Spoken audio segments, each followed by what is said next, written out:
Right. Right. Now, just to make things quite clear, the JSON interface is complicated for me.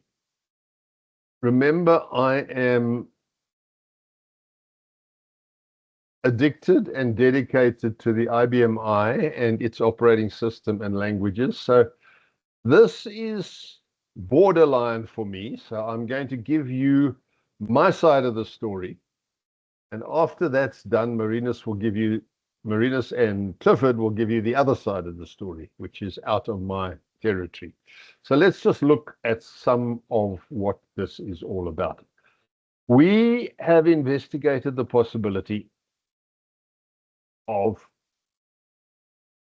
creating a graphical interface for users to use using our philosophies, methodologies, and AO capabilities to allow them to build a high-speed, lightweight graphical user interface, because that's what everybody wants to see ultimately in a modernized system. So let's just have a look at some of the terms. JavaScript object notation is what JSON stands for. And the definition, which you get from just about anywhere, is it is a lightweight data interchange format that's easy for humans to read and write. And then this one, and relatively easy for machines to parse and generate. So it is lightweight. I like it. I like the readability of it. I like the structure. It's very flexible, and it's nice. So let's have a look at some of how it works quickly. Remember, what we're doing here is we have to communicate from the IBM I to something out in the cloud, a browser somewhere, someplace. And this means we've got to transfer information first, coming into the IBM I, and then formulating a response to go back to the client. So we have chosen to use the JSON structures because they're easy to use and also to enhance. And this is important. What I have made available here within the AO product and IBM I is a basic set of capabilities for the JSON payload. If you need to expand it, and you may very well need to expand it, we will talk about how that's possible and where you need to make changes to make it compatible. But just let's look at the structure of JSON, and you'll realize actually how simple it actually is. Objects. There's a thing called an object, and it is enclosed in curly braces, i.e., an object is started by a curly brace and ended by a curly brace. So we then have arrays. Arrays are enclosed by square brackets. Now that's pretty easy to remember if you just study it for a little while. Within objects and within arrays, you get what are called key value pairs. These are written as key, which is a name identifying the value. The key is always in double quotes. The value will be in double quotes if it's character, and without quotes if it's numeric. So this is a way of identifying a value by a name. Strings, like all strings, they must be double quoted in this case, not single quoted like IBM I. And a value, this value here, and watch this one, this is where it gets a little complicated. That value there can be a string, a number. It can also be a whole object. It can be array, and it can also contain the values true, false, or null. So you can put an object in as a value under a key or an array. So it actually is incredibly flexible once you get the hang of it. Now, RPG4 parsing of JSON isn't all that straightforward. Some other languages, they make it much easier, but because RPG was originally designed for business applications, it's not tailored for this type of parsing. But IBM has introduced to the database some support for JSON, which makes life a lot easier. And I have used that, and I will show it to you, to actually put together JSON payloads to return. So let's just have it. I'm going to turn my face off now because you don't need it all the time. We're going to look at what it is that we talk about when we talk about AO Open. AO Open is a concept. It is a methodology of putting this whole thing together, and it contains some practical code and other things. So the first thing, and all communications start on the client. They have to. It's quite logical. Your client, which is a browser usually of one form or another, is always what initiates a communication in this environment. So we then have a boundary where the IBMI starts, but there's a gap between the client and the boundary. Inside IBMI, there's a you go back again. There's a product called Apache, which is a web server. Marinas, please correct me if I use the wrong terms here. It's a product to service web activity, and obviously this is this is where I have no idea what goes on between the client and the IBMI. That's going to be dealt with by Clifford and Marinas in some very interesting conversations in the new year. Apache is provided as part of the operating system of the IBMI and is the web server, HTTP server. I'm just trying to think if I'm in the right order. It provides the connection service between the client, the web, and the IBMI. Now, up until this point, there's nothing really that can be done. It's got to be configured, and it's all part and parcel of this whole thing. Then we get on to what we've called the JSON driver. This is where AO Open takes hold. The JSON driver is written in RPG4, and it communicates with the Apache server via a JSON payload. So this is the key. Now, this JSON driver is designed to work with all the bells and whistles that we've been talking about for the last few months. It uses IO servers to get hold of files,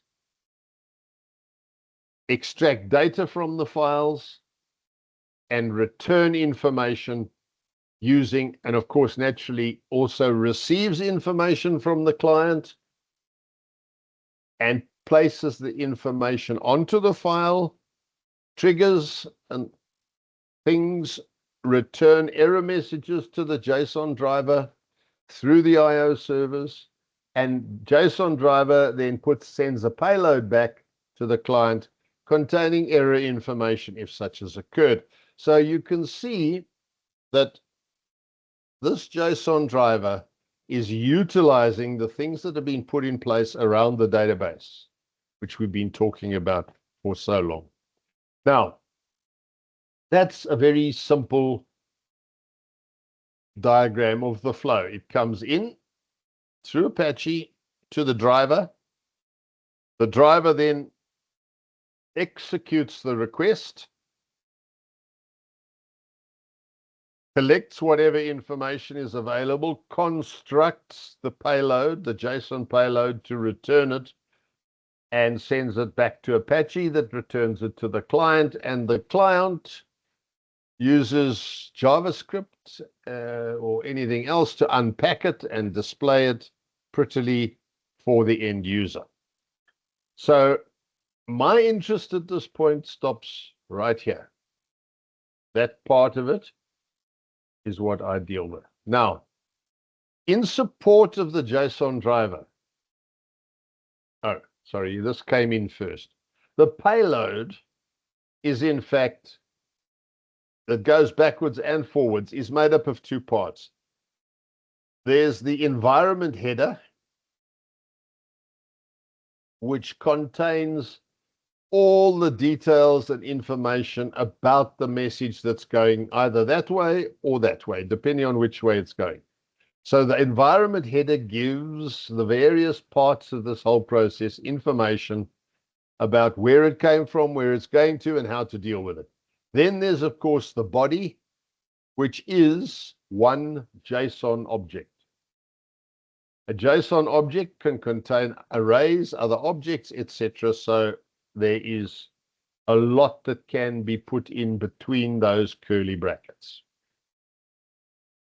I think the code I've written limits it to about 32 meg, if I'm not mistaken. It's quite big. So let's see what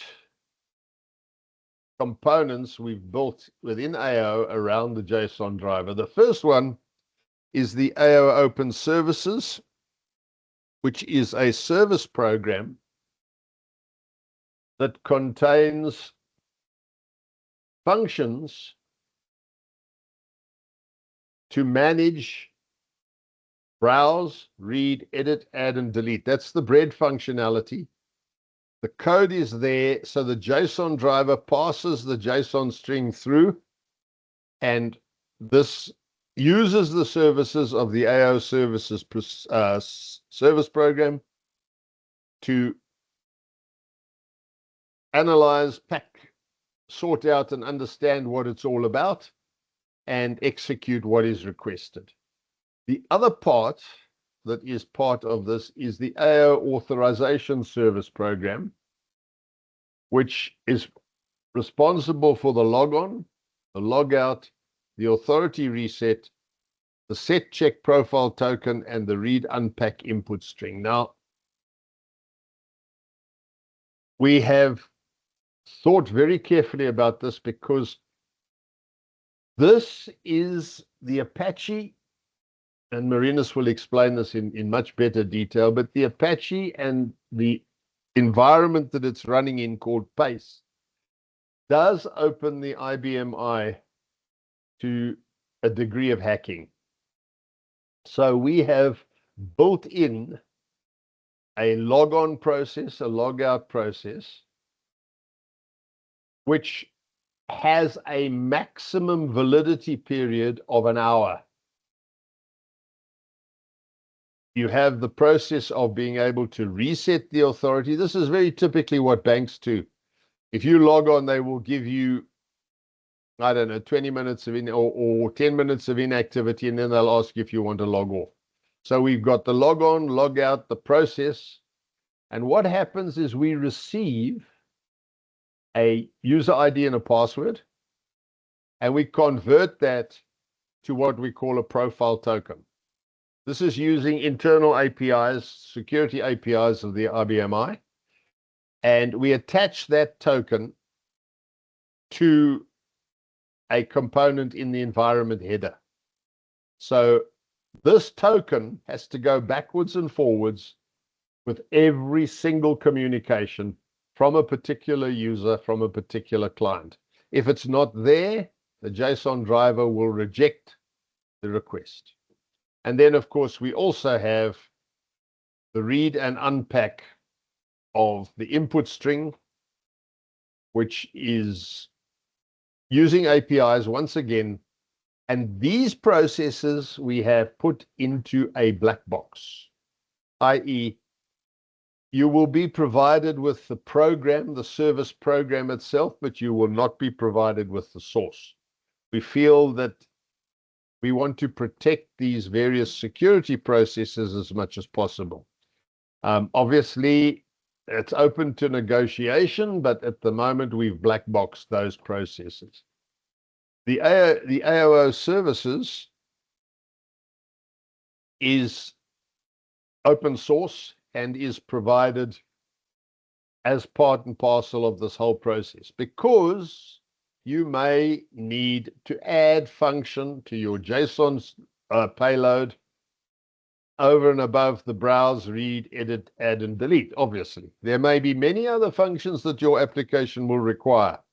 And in order to process and manage those, you're going to have to make modifications to the services. So within AO, we provide the basic requirement, and then we provide the source for this. And of course, there is a template for the JSON drivers, which is also related to the browse, read, edit, add, and delete functions. Okay, now, in addition, we have made sure, or chosen the route, shall I say, rather chosen the route of having one JSON driver per file.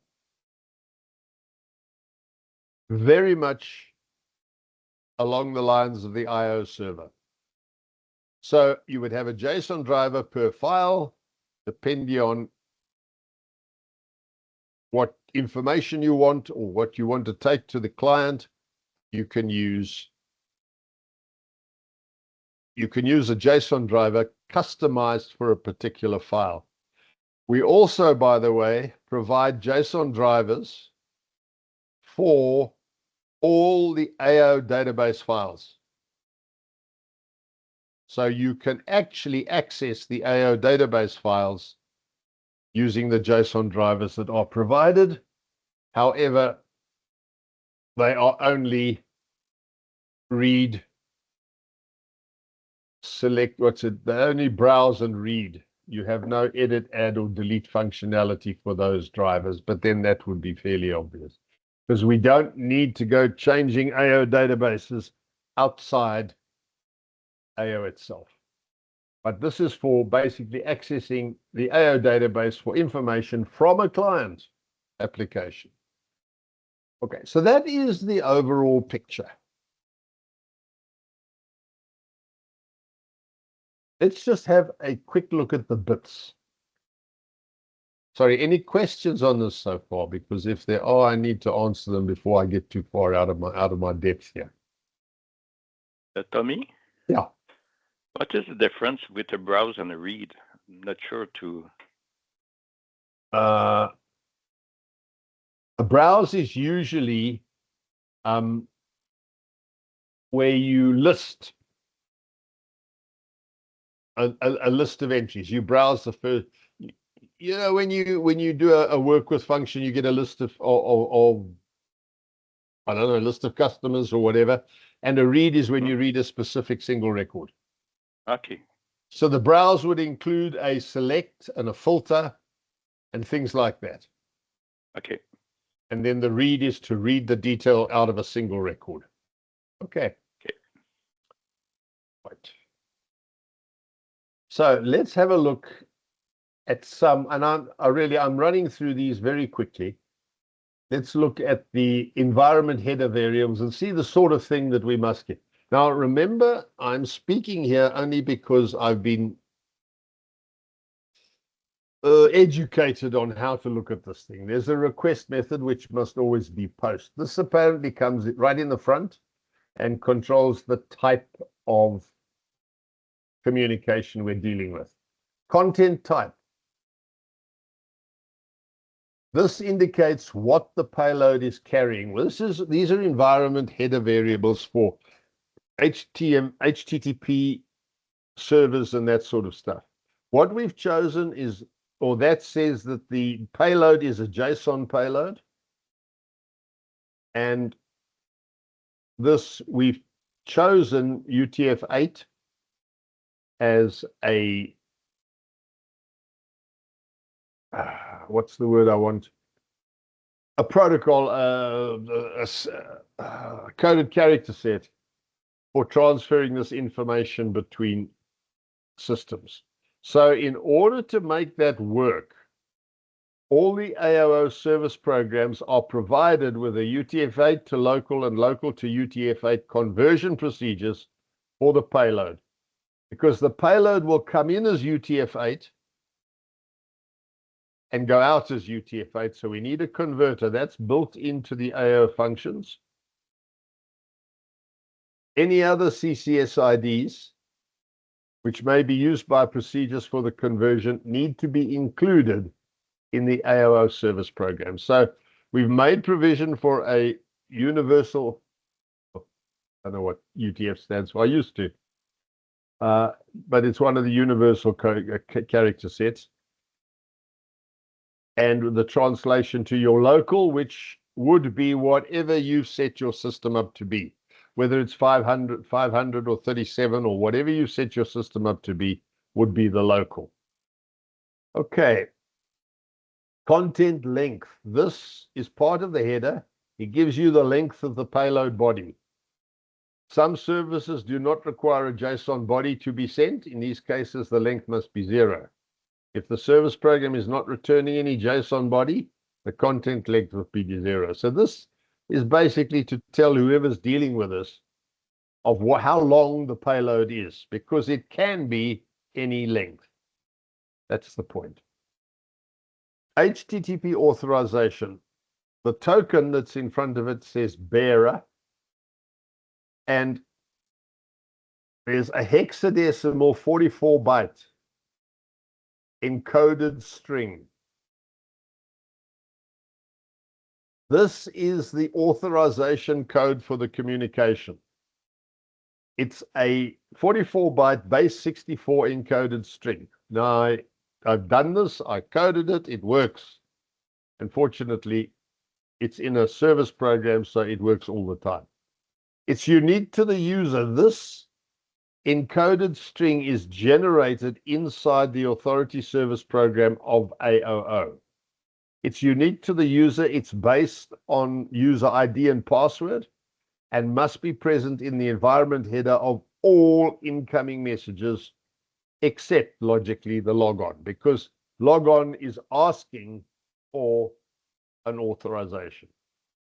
So this is what ties it together and makes sure that the request that's coming in is authorized. Just as a matter of interest, we've gone along with the general opinion that you should be able to have passwords of ridiculous lengths. So our service programs and everything else will handle 128-byte passwords. I've never in my life bothered to try more than 10, but some people want to write 128-byte passwords.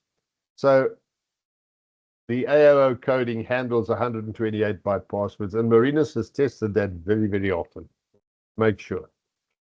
The authorization token. Okay, this one is incoming service requests. This one here is the authorization token, is the same x44 byte code 64 encoded string, unique to the user, and is returned in the environment header of all responses returned by the service program, except the logoff. So that one is the one coming in, and that one is the one going out. And they must, of course, match. Otherwise, there's something completely wrong. The last one is a status code. In the environment header variables, there's a status code. It's returned by the service program if the HTTP authorization variable fails and the profile validation routine for any reason. The X's are an error-related text string. This variable always contains the standard failure response message as the JSON body. What happens here is if we find an error in any of the processing that we're doing, we return a JSON string with a status 401 and a list of the errors that we've encountered. And of course, the errors go back to the client, and the client must deal with those errors as they see fit. More on that subject later on. Okay, so that is the environment header, and pretty much all of it, I believe, is automatic. You have to do certain things at the client end. The JSON service program provides what is necessary at the back end to make sure that all these things are in place. So it's really not anything you have to worry about in the coding. Now, let's have a look. In order to make this work for the bread functions, we had to design a protocol. This is the point with JSON, and it's the same with HTML, I think. You have to design your keywords. You have to design the structure of the payload so that it has meaning. And we did that by creating a document called AO Open Services Drivers for UI Support using JSON v.4.0. I'm not going to read this to you. You can read it yourself. It's here. You've got the link. You can also get it off our website. It's in the download section of the website. It defines the various environment headers we've been talking about, and then it discusses the actual protocol for the JSON payload, how it is put together.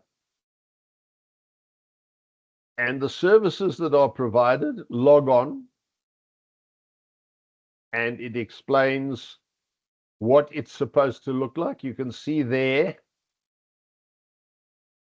is a JSON object because it starts and ends with a curly bracket. Inside is a user ID with a value, password with a value, and there's a timeout there as well. The default, if it's left out, is 1 hour. We can only, IBM I actually, its APIs only provide 3,600 seconds for the validity period of a token. So it automatically signs itself off or logs itself out after an hour. It can't be left on longer than that. However, you as an organization can change that timeout. You can decide you only want timeout values of 10 minutes, i.e. the token will have to be renewed when the timeout occurs. Okay. Is a success response and a failure response to the log on. Then, of course, we have log off. Again, a success response and a failure response. You get both. Here's the authorization reset. If your token expires, you reset the token. And there's a success and failure response. All subsequent requests are similar.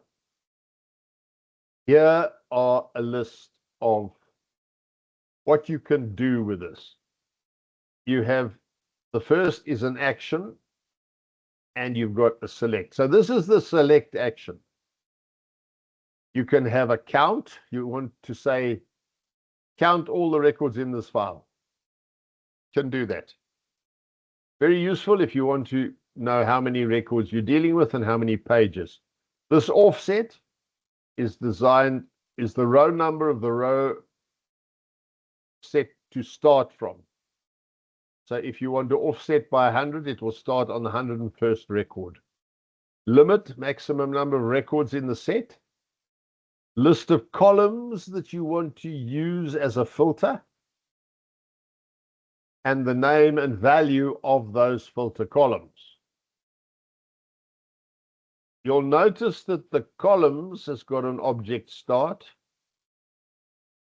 So at the end of the payload, you get object close and object close. To close them, close the columns and close the JSON payload. So this is what we've set up. Here is a request for adding a new row. So it looks a little different. Updating an existing row has different action keywords and various other things. Deleting an existing row and displaying all columns in a row. Your display or read action displays all columns in a row. So it looks pretty simple. And if these are the functions that you're going to be using, you don't have to do anything because AO does it at the moment.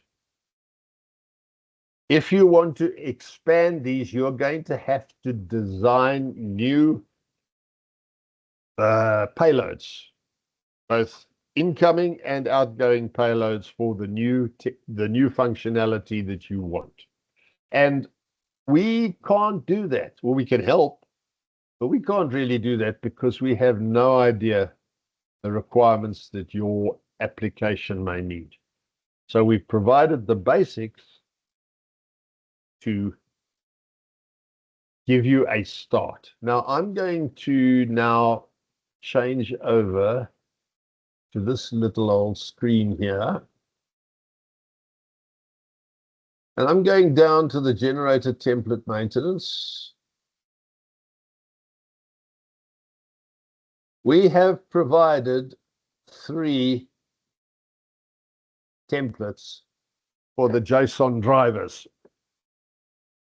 The first one is a UI driver, single file bread auto key, i.e. this is one that provides you with an automatic key, very much like we talked about with the IO servers. In fact, it's exactly the same as high key or one key. These IO servers, it provides a key, a sequence number for the auto key. The second one is the bread function with no auto key, and the third one is a read only. Now, I'm going to have a look at that. You'll recognize a lot of things here. These are the calls to the AOO services that will be used. Select, display, update, insert, delete. And the design of this has always been to echo the record back. So this one is particularly specific because when it's in auto key, it echoes the inserted record. So the client can see what the auto key was, what the sequence number was that was added. But all of these echo back the full update, insert, or delete, the completed record. There's data definitions. There's a special copybook, AODS, which is the global data definitions which are used throughout the service program, and various other procedures, etc. And the one thing is here is the where did I find it? There's a routine called build JSON, and I'm going to rather change this to a program that actually has, just give me a moment. I need to find it.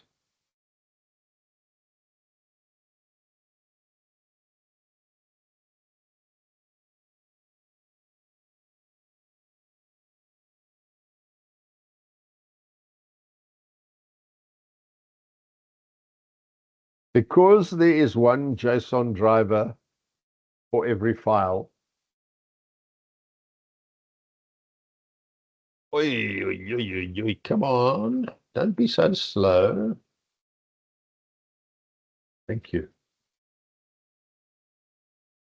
Because the style we've chosen is one driver per file.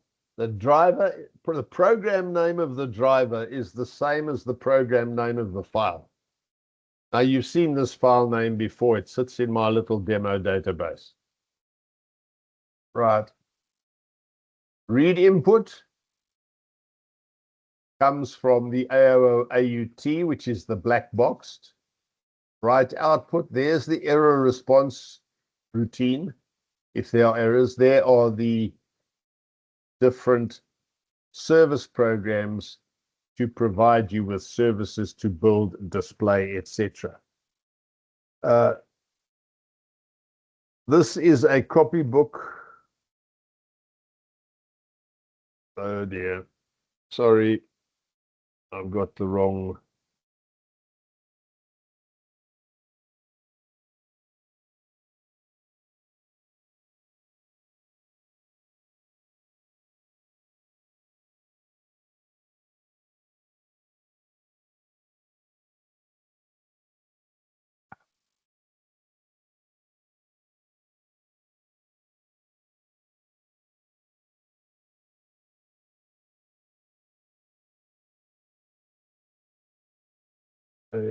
Yes. This is the data structure that we've built that is common to all the JSON drivers. And the reason we put this in a data structure is because it's where the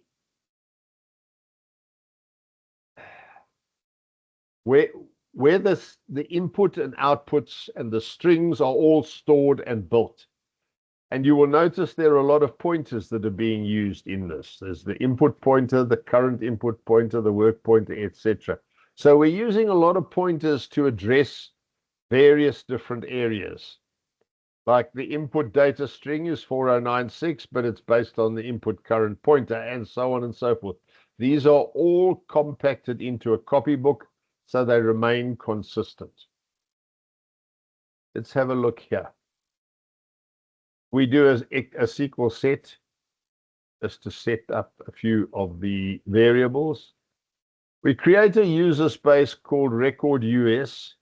You're probably getting the understanding as to why I had to go through all of the previous stuff before I got here, because a lot of what goes on in here is what we've covered in the last couple of months. Pointers, user spaces. Without that, it would not be much. The server ID is cusmast F, that is the file. We have an IO to read the input. That's what it does. It says, read me the input. What happens is the service program designed to read input, which is that one there, will place the input string somewhere.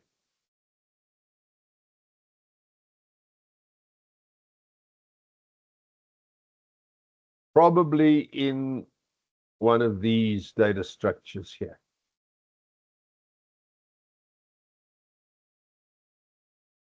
Auto key, the field that's got to receive the auto key, the key string. Then we come to this routine, and this is where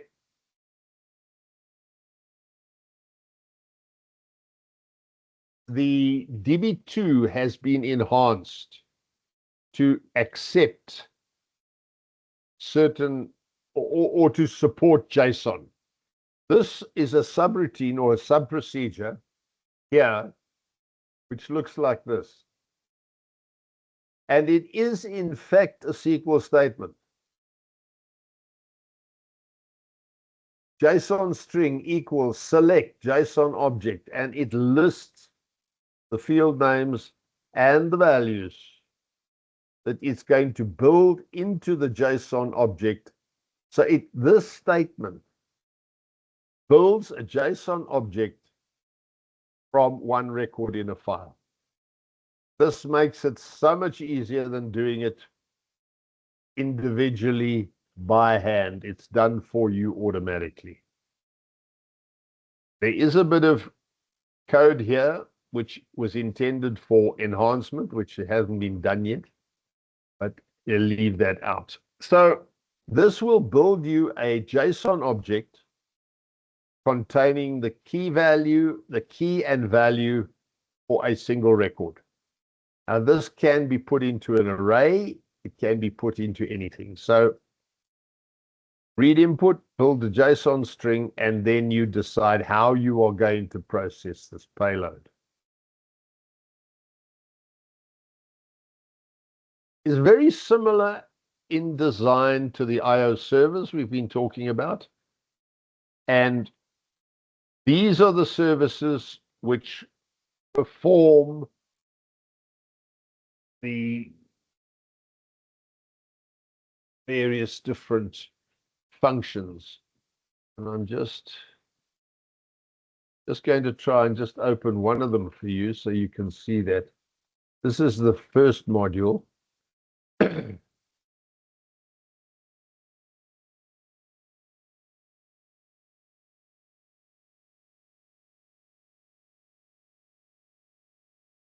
Okay, this one is the initialization module. It's initializing AOO.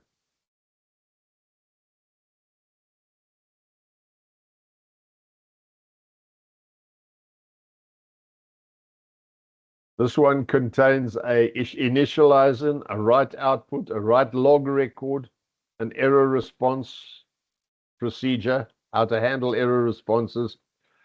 It has the encode base 64 and the decode base 64 and check for invalid characters. So those are the routines that sit in that module. And all of these the source code for these modules, I will provide for you because I don't think they are on the release that you currently have. So I will send, as soon as I can get through to your machine, or if I can't, I will pack them all into a save file and send it to you the long way so that you will have all the source for these. So you can look at them, compile them, build them, and there's also copybooks and various other things. So all of this source I will send to you. There is a configuration file that is used to set. At the moment, it only has one parameter. It's log yes or no. And there's a log file. Here's the log file, which is the program name, job ID, entry date, timestamp, sequence number, user ID, IP address, directory, and entry. It's simply a way of possibly tracking down any errors.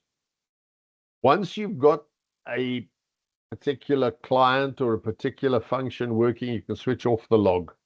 The switch is contained in the config file. Program log IO, that's the only switch that's there at the moment. Say log IO, yes or no. So these are all bits. Let's just find another one of the second module here.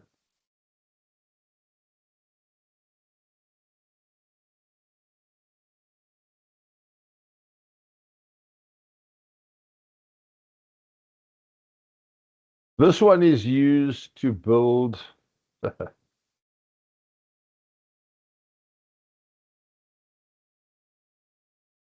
build alpha into a SQL string, uppercase. Build alpha into a SQL string, case sensitive. This is building selection strings and so on and so forth. Build numeric into a SQL string, etc., etc. Because we use SQL to select records. This is very much more aligned to SQL. You see, there's a build where clause for select or count. And all of these are using the data structure for which there's the copybook So they can be common to all JSON drivers. And that's the important thing. That's why they're in a service program, because these are usable from all JSON drivers. Skip spaces. There are a lot of little routines here that do all sorts of things. And unpack quoted value, unpack unquoted value. So these are provided for you. You can use them as is, but you are going, I'm afraid, to actually have to try and come to grips with them, at least in general terms, so that you might need to upgrade them. What are these?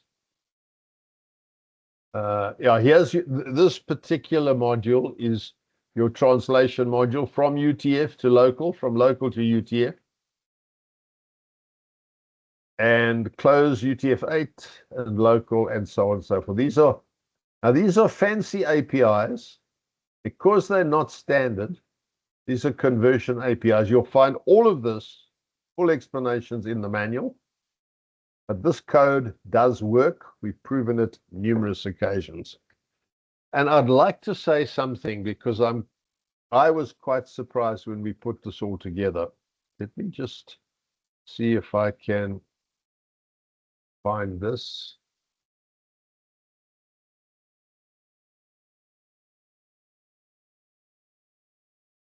Oh boy. Marinus, what's the demo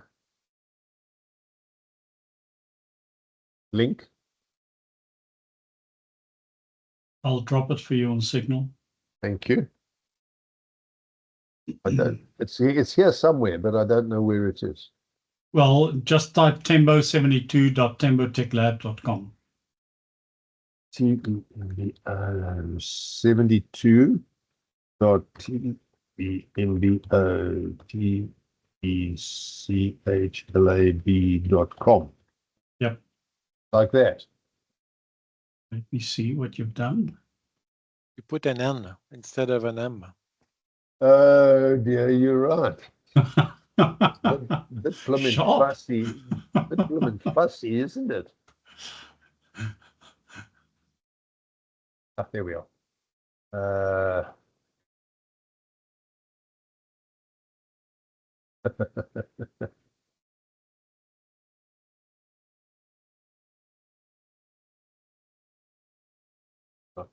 This is our demo. And I've logged in, so I have a token because I actually did a login there and it used the login service to actually provide me with a token. Now I can go to customers. And when we first put this together, we were actually incredibly surprised as to how fast it was. I'm going to just do a list. And that's listed 20 entries in the customer master file. It's amazingly fast. If you want to view one, you can just click it, and then you've got it, the detail there. You can either edit it or delete it. This is a demo interface based on my little database, the customer master database. And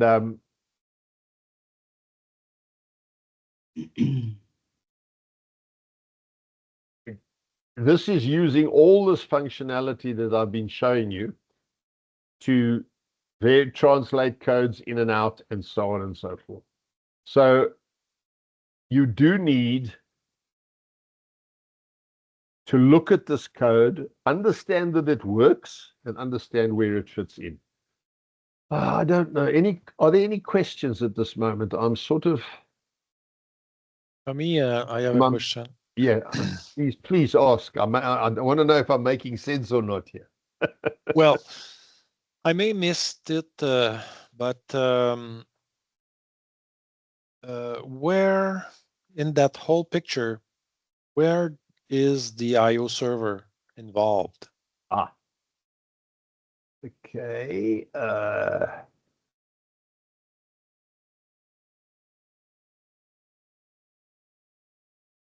let's assume you want to do a display. Okay. Now, you're busy. This is the customer master file JSON driver. So you've got AOO services 07B is the call. And let's go here.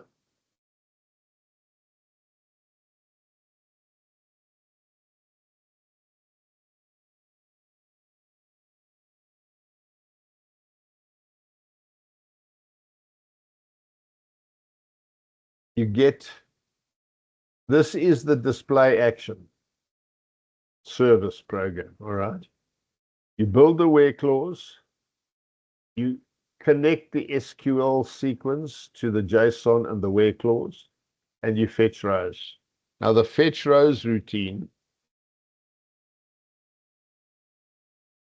this is a built-in IO server using SQL. I didn't even remember this. You know, it's so long ago since I wrote this. It's quite extraordinary. It's using SQL because the where clause and the JSON string already exist. So we add the where clause to the JSON string and fetch next one rows only. So that's what this is doing. It fetches one row using the key. So I'm correcting myself again, but this is actually an IO server that services any file because it's SQL. The fetch from that, I think the name of the file is somewhere in the parameters.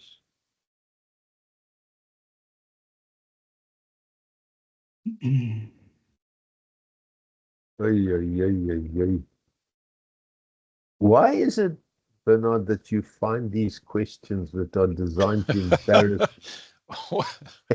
Well, I thought I missed it, so that's why I said, No, well, you didn't.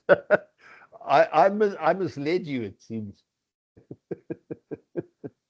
But yeah, there's the IO server is actually built into this services because it's used. This one here is the delete action. It still uses the fetch row, and then the SQL delete from. The reason we have to do the fetch row, remember what I said to you, is we always echo back what we're doing. So when we do a delete, we have to fetch the row first so we can echo it back after deleting. Just show the client what record was deleted. So all of these routines in here, the insert action, fetch row. The fetch row is done after the insert. Why? Because the insert the record being inserted may be changed by the trigger. So we do the fetch after we've done the insert. So we fetch the record with the changes that were made by the trigger. That's quite important. Otherwise, there may be some fields that the client doesn't see. There's a lot of code here, which works. We know it works.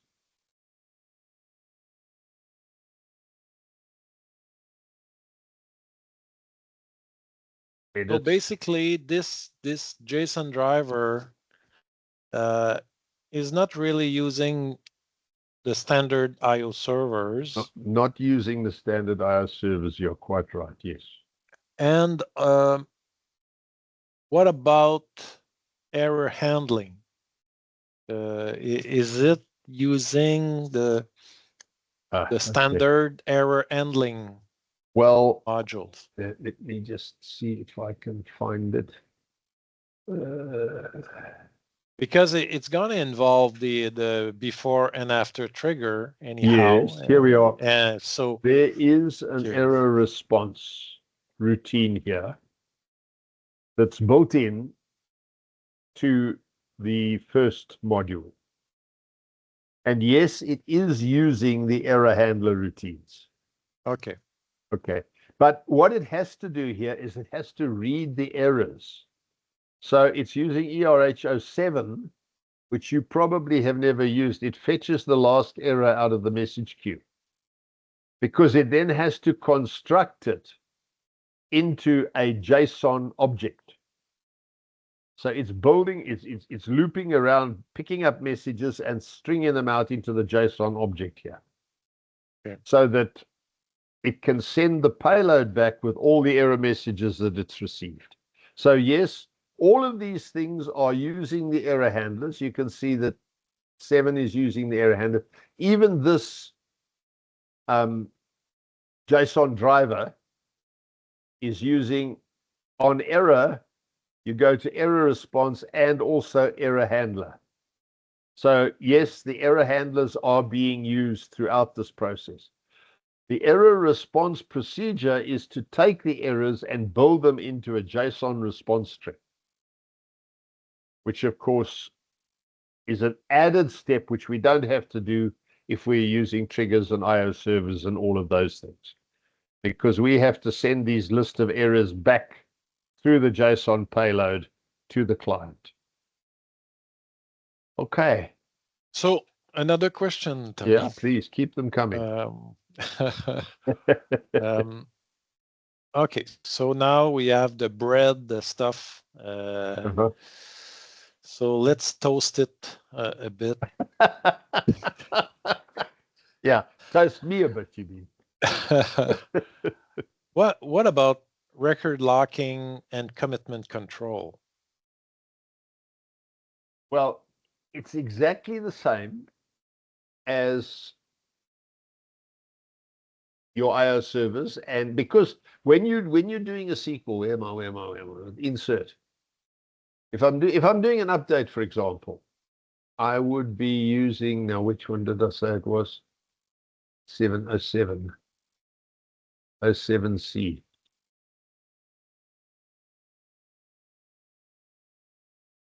O7C. Right. Build update string is another procedure. SQL update. Now this is an SQL update, execute immediate. Now that will put a lock on that record. Okay. I then, because this is standard embedded SQL RPG, that error handler 50 is a very specific error handler that I wrote to convert a SQL, what do they call it? Error code into a proper IBM iMessage. So this would return an IBM iMessage, and depending on what it is, it will either end up there, if it was a failure, or it will end up here. SQL JSON where string fetch next 1 rows only. That means it picks up after the update, picks up and fetches the row. So it fetches the row that's just been updated, but the lock will remain on that. Now, wait a minute. Where was I? Yeah.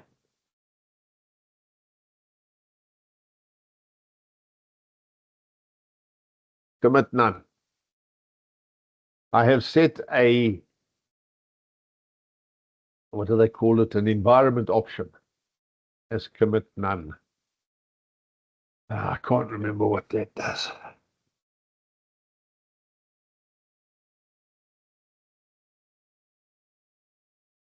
But I do know that the locks work. So if one person is updating a record, it has to be reread or the update has to be completed. To be 100% honest, we haven't stress tested this with multiple users attacking the same file at the same time. There may be problems. If you get to that point and you find there are problems, please let us know. We can fix it. This was an evolutionary process for me, because this was something that was totally new to me. And I took advice from a lot of people, and I know that that means something, but I can't remember offhand what it means now. Well, commit none is probably that you don't need to do commit to write the record. That's probably right. But I know that SQL does some commitment automatically on its own. I'd have to go and look that up. I honestly can't remember. Okay. For which I apologize, because I have failed to answer your question, but I will go and find out so that you will know next year. Yeah, next year. Okay. But no, it's really interesting. The idea behind this was, as much as possible, you'll notice that this customer master or this driver is actually quite small. If you look at the last line of code, there's only 153. Well, that's not even the one, because there's actually only 125 lines of code in this driver. Yeah, which it might be it's a small file, but no, the only thing that would expand with a long file would be that this set of rows here. Joel, we do JSON stuff already. I was curious if Joel was using the same technique as the select JSON. I think so, Joel. Well, what I do, we're retrieving stuff with JSON, but not uploading with JSON. So, okay. Well, then purely by SQL there. Yeah, okay. But this is SQL as well, because it's using a select. It's a select. It's this select parameter, JSON object. Yeah, JSON object. Yeah, I use this JSON object. Okay. But I use IBM API too. Can't remember the name, but I had to look it up. Okay. There always seem to be more than one way of doing anything. So we won't sit and argue about which way is best. We will just make it. As far as I'm concerned, the best one is the one that works. The ones that don't work are not good. That's basically my philosophy. So what I've tried to do with this whole construction is to build as much into the service programs as possible, into the service program, so that it doesn't have to be continually repeated over and over again. Understand something. I'm going to ask you a question now. Let us assume you want to get this out of the way. I'll go back here.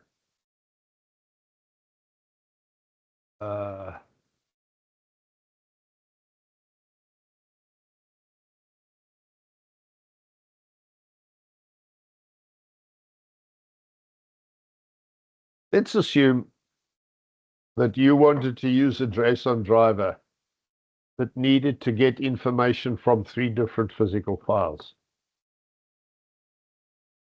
What would you do?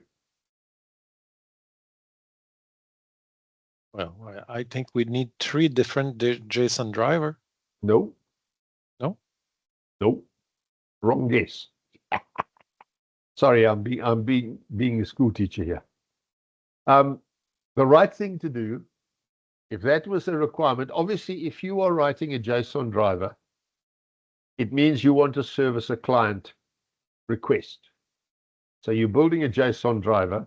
What you would do is you would build a logical view or logical file over the 3 physicals that you need data from, and then you apply the JSON driver to that one logical file. Okay.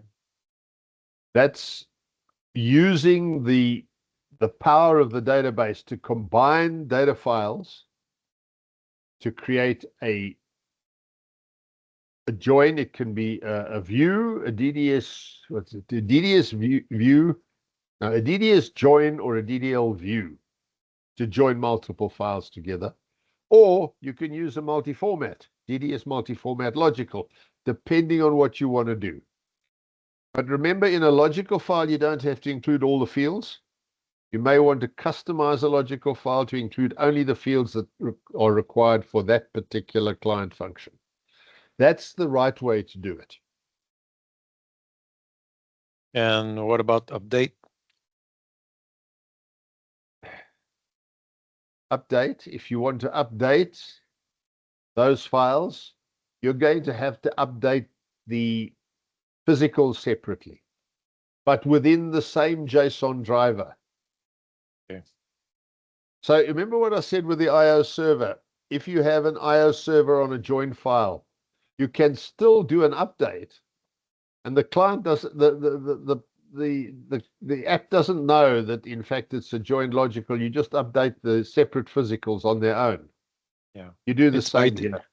It's by design that Yeah, it's how you gonna want do it the to update. work. Yeah, Okay. but it's better. You might want the JSON driver to call a program, fetch some information, bring it back, add it to the JSON payload, call another client or call another app procedure, collect some more data, add it to the JSON. You can customize it as you wish. That's the important thing. Yeah. My main parameters from a performance point of view, and actually when I write code, I don't concern myself with performance when I'm writing code and getting it to work. If the performance is a problem, then I will try and improve the performance. And the first step to improving performance is cutting down the IOs. IO is one of the most expensive operations on the IBM I. Particularly, sorry. Anyway, it's gonna come times where you're gonna need several JSON driver anyway for one client. No. One client browser picks a function, goes into the JSON driver. If that client browser picks another function,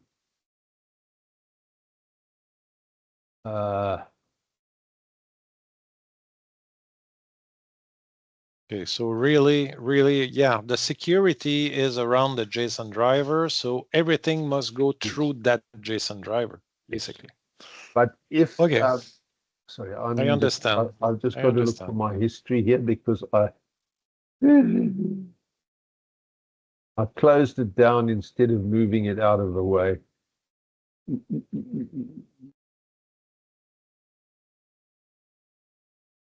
Is it this one? Yes. You see, when I call the customers here, and I do a list,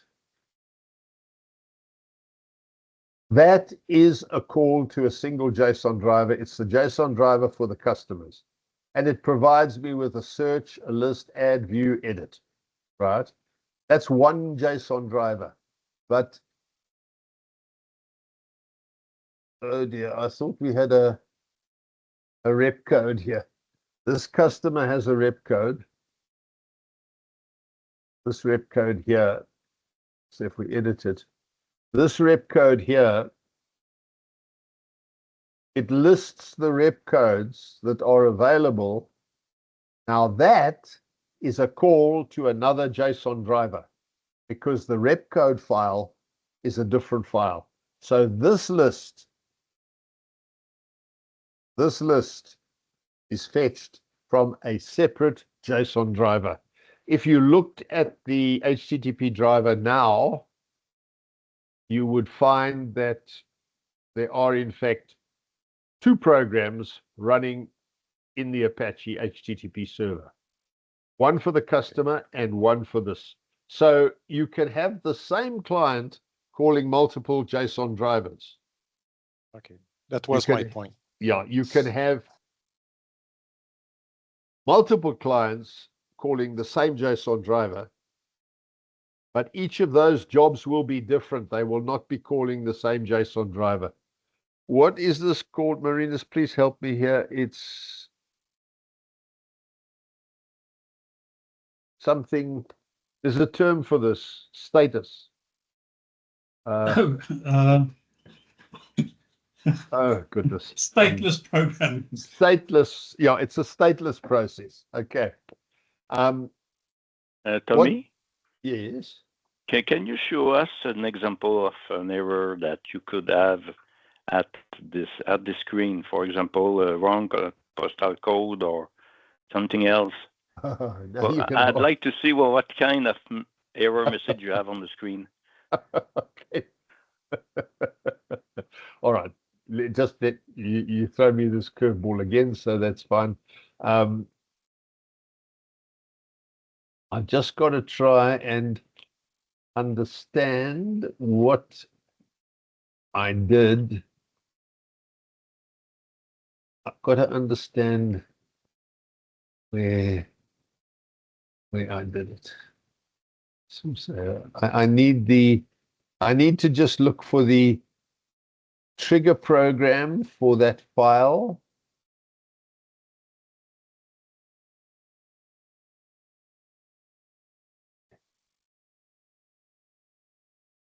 Here's the trigger program for CusMaster. So let me see, what am I checking?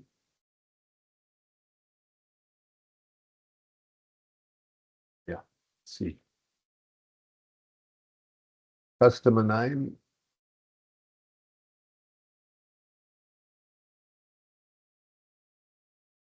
Postal code.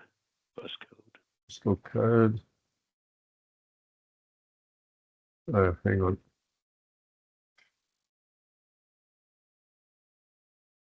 Oh no, this was an experimental trigger program where these validation rules were outside the program.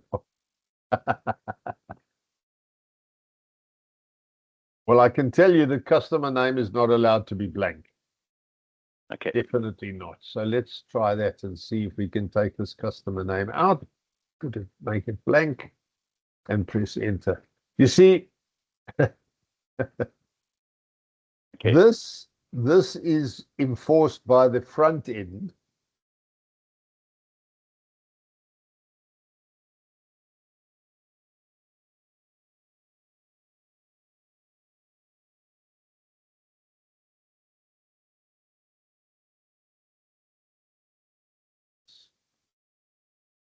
Edit. Let's take this address out.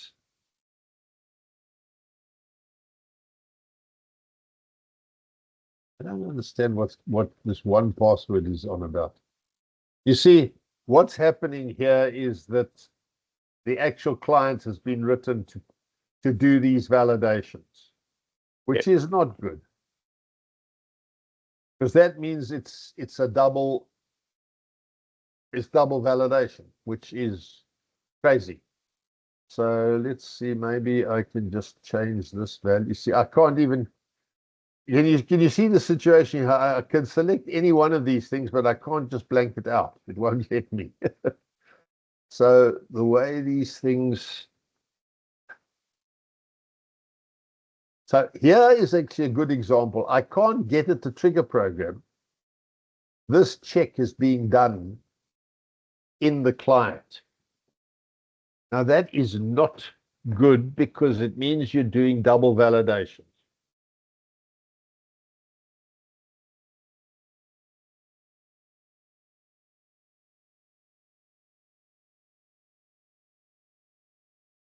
Nope.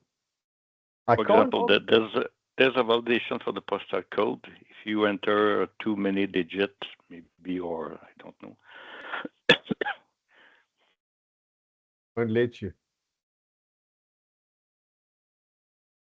This is field size is 5 characters. It won't let me add another digit. Okay. So that's a very interesting question. What have you guys got in for me today? Eh? Do you plan to make me squirm today? All right. What will happen is you will. I tell you what. Let's see if we can get a. I'm going to log out of this. Thank you for visiting. Now home. Oh, so they've even taken away the options to call. Oh, Clifford, you've been so smart here. You don't even see the access to these various things until you log on. Yeah.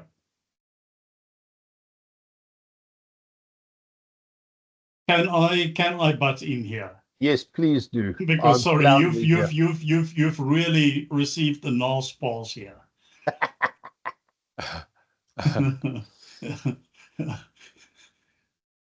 Gentlemen, what you need to realize is that you're looking at work in progress, and we're doing an enormous amount of work in the background on top of this, and adding and preparing specifically place where we exposing all of the AOF internal files, because we want to do data flow diagrams with crow's feet and all those kind of things.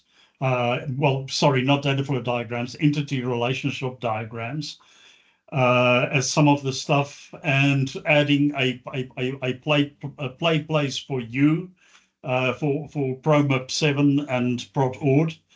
And as a result, you're looking at something that is in the process of being polished at the moment to cater now for something that is outside of, how can I put it, our own internal research and development stuff.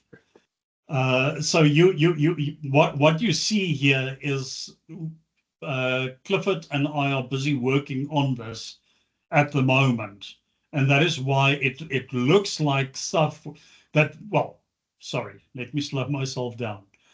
You will notice from Tommy's response that things suddenly behave differently to the way that he's used to.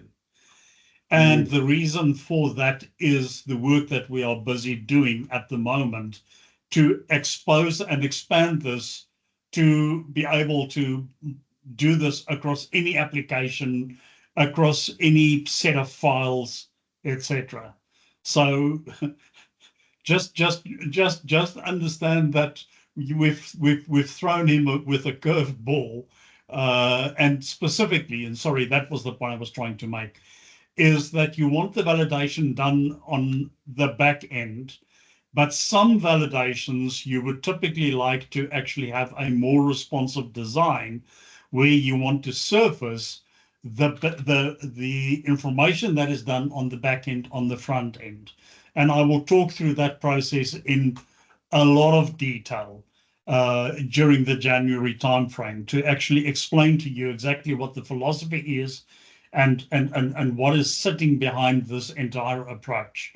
But it is to do as much as possible on the back end and as little as possible on the front end, and only where you want to improve the user experience and have a more natural, or let's say where you want to guide a user in a particular place, it's only those sections where you will do additional JavaScript around that particular entry field or that particular action you want to perform. Like this one where you come up and say it's required, you can't get away with it. No, we are just asking innocent questions. I know, gentlemen. catching it out. So, but me, I like what I see. I think The thing, it's just interesting to see how. Well, I know that there's a lot of work behind this, but when you get the result, just what's important is to set up security, the communication between the client and the server. This is important. Yep. And this is a big portion of the work. But after that, the driver, JSON driver, this is rather simple. it's And simple. yeah. The service program behind it provides what we know will be used in a lot of cases, but if you want more, you're going to have to expand it. Just what impressed us about this whole setup when we first put it together, because I've been used to websites that, you click on a button and 4.5 hours later you get a result. This, by the way, is just a list of our dictionary. These are the AO database files. So a list of, that's how fast it produces a list of 20. Okay, if I change this to a list of 250, that's how fast it produces 250. But I don't think there's more than 250. Why? No, remember in this particular case, Tom, what you are looking at is it is a stripped down version. Yeah. Because what is happening here is that we calculate the number of pages based on the number of records, based on the number of records on the file. Yeah. And calculate, because that's one of the things that typically when you have, page down, page down, page down, people have no idea how many pages of information that might be. We actually calculate and will tell you there is 5,555 pages worth of information. You see, this says show 20, and it's page 1 of 3. So we know there are 48. It shows records. We calculate exactly. We tell you exactly how many records there are. That's why at the moment the count function is available in the JSON driver, so that you can quickly count the records, calculate your page sizes, number of pages, and return things from here. So it is exceptionally fast. I was very surprised how fast it was going to be. I can do it with this customer list. That's it. That will be a very good illustration. This is pages 1 of 6. There are 108. So if I choose to go to 250, I'm going to show all 108. And that's how fast it is. It's amazingly quick. Yeah. Sorry, Tom. In this particular case, there's a lot more records on that file. Is there? Hold on a second. There used to be. Oh, I've got a select function on it. I'm selecting only those with the test customer name. So let me get rid of that and clear the search, then do the list. Now let's see. 1 of 57. And there's 1,130, what's it, 8. Yeah. So if I go there, it'll pick up 250, and there's 250 records there. So the interface works very fast. I was very surprised going from JavaScript and HTML through the Apache, through the web, through Apache into the JSON driver and into the files and all the way back again. Remember that this is showing 250 records that are incorporated in a single JSON payload. It's one JSON payload that goes back as. And that means JSON is pretty quick in terms of its whole construction. So we were very happy with that. There are 5 pages of 250, by the way. You see the calculation is done up there. Yeah. So, yeah. All right. We are doing a bit of web. Well, Joel is doing some web using Node.js, and I was curious about asking Joel what he thinks about this whole thing, this JSON driver. Well, I think it runs pretty fast. I'm surprised by the performance, maybe. Yeah, well. But what about coding, and what about the backend stuff, compared to... Well, we chose the JSON protocol because it was simple, it was easy to put together, and fast. So we can manage it in the backend in RPG without too much of a problem. As you can see, yeah.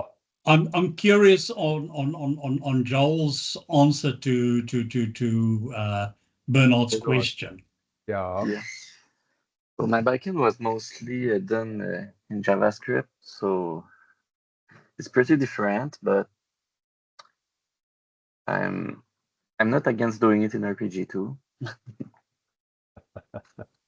But do you feel like your record level access or your access to database, it's fully SQL?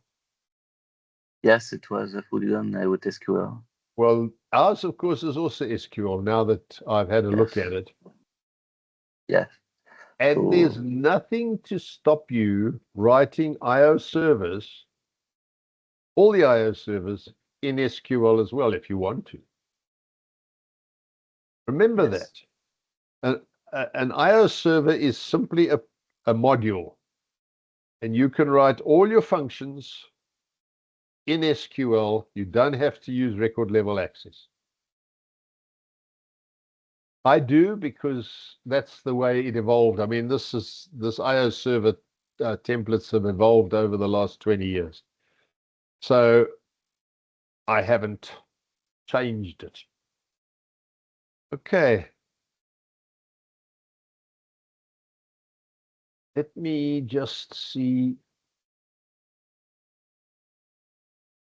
Okay, we've been here. We've done that. Okay. You need to download this thing and just peruse it, because this is the JSON protocols. Oh, and this is where I get to the end of it, really, and it's just about what I expected. Because basically that is going to be now handed over to Marinus and Clifford to deal with everything from that point out through that to the client. There's a lot of involved there. Marinus has put an immense amount of work into trying to put all the ducks in a row, and these ducks don't want to play, I promise you. Eventually, I think he's got them all in a row to lay it out for you. But that piece from there, from the JSON driver out to the browser client, is Marinus and Clifford's job for next year. Yeah. And he's going to announce the first date. I think you've already decided, hey, Marinus? Yes, I have, but I think, can we stop this recording and then we can have an offline conversation? Yeah, and just my last slide is very important. This is one of my favorite sayings, and it's very, very true. It's relearning stuff. And that's the end of it. Thank you, gentlemen. Now you can turn the recording off. Okay. It's a lovely picture. I love it. Well done, Tommy. Thank you, Bernard.